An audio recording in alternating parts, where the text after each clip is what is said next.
Committee কিভাবে গঠিত হবে সেটাও আইনে বলা হচ্ছে। সেখানে অ্যাপেলেট ডিভিশন থেকে একজন যাবেন, প্রধান বিচারপতি তাকে ঠিক করবেন কে যাবে, হাইকোর্ট থেকে একজন যাবেন, পিএসসি চেয়ারম্যান থাকবেন, অডিটর এন্ড কন্ট্রোলার জেনারেল থাকবেন এবং রাষ্ট্রপতি দুজন বিশিষ্ট নাগরিক ঠিক করবেন, যার একজন অবশ্যই মহিলা হবে। এই সার্চ কমিটি দিয়ে যে নির্বাচন কমিশনটি গঠিত হয়েছিল 2022 সালে, তারা 2024-এ কি নির্বাচন আমাদেরকে উপহার দিয়েছে আমরা দেখেছি। সার্চ কমিটি নিয়ে অনেকগুলো কথা হতে পারে।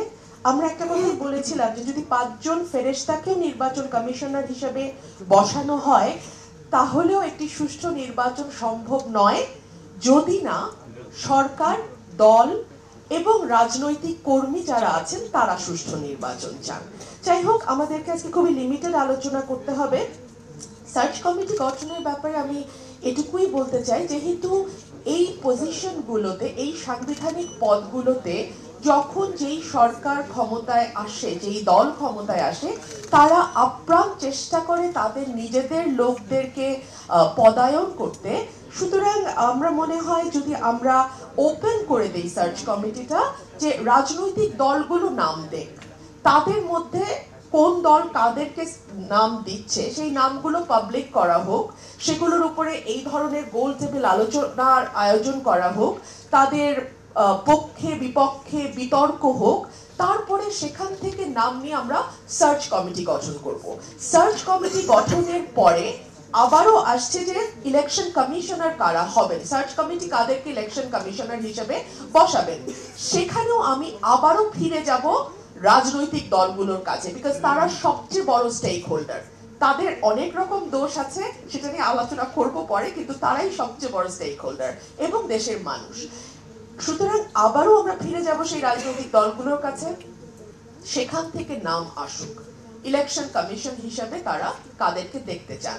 সেই নামগুলো বিএনপি কাদের নাম দিচ্ছে, আওয়ামী লীগ কাদের নাম দিচ্ছে, জামাত কাদের নাম দিচ্ছে, জাতীয় পার্টি কাদের নাম দিচ্ছে, অন্যান্য যে রাজনৈতিক দলগুলো আছে তারা কাদের নাম দিচ্ছে, একেবারেই পরিষ্কার, ট্রান্সপারেন্ট, স্বচ্ছ হোক।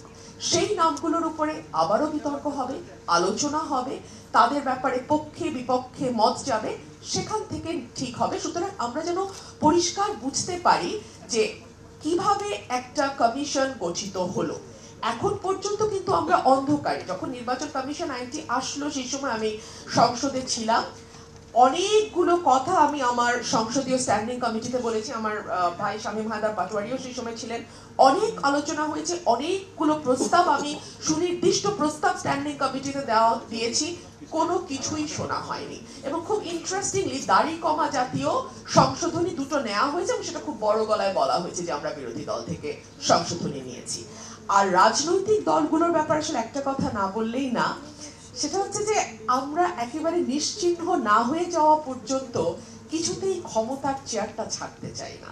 এবং এটা ছাড়তে চাই না বলেই চিফ জাস্টিস থেকে শুরু করে একেবারে ইউএনও পর্যন্ত সব আমার হতে হবে, আমার নিজের হতে হবে এবং এমন হতে হবে যাতে আমি যা চাই, যেভাবে চাই, যখন চাই, যে প্রক্রিয়ায় চাই, এক্স্যাক্টলি ওইটাই ইমপ্লিমেন্ট করতে হবে। আমি আজকে খুব মাইনিংলি লক্ষ্য করছিলাম, আমি দেখছিলাম আজকে কিন্তু আওয়ামী লীগের কোনো রিপ্রেজেন্টেটিভ এখানে নাই, কিন্তু গত 1.5 মাস আগেও আওয়ামী লীগ ছাড়া আসলে কিছুই আমরা চোখে দেখি নাই।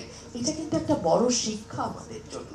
কিন্তু আনফরচুনেটলি আমাদের চেয়ারটাতেই সম্ভবত কোনো সমস্যা আছে, যে কারণে যাই হোক না কেন এই শিক্ষাটা আমরা আসলে কেউই নেই না। ধন্যবাদ।